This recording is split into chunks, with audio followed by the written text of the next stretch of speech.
pangarap at pangamba, pagtulo ng luha, di alintana, kagustuhan, maiahon ang pamilya.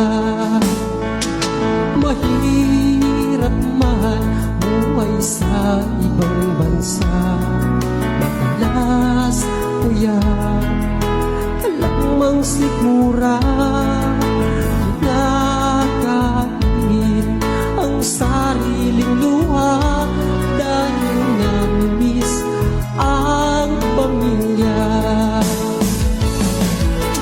Kung ikaw ay manibang bansa, dalhin mo ang mahabang pasensya, pagdating madaling magpaalila, puno ng hinagpis at pagdurusa.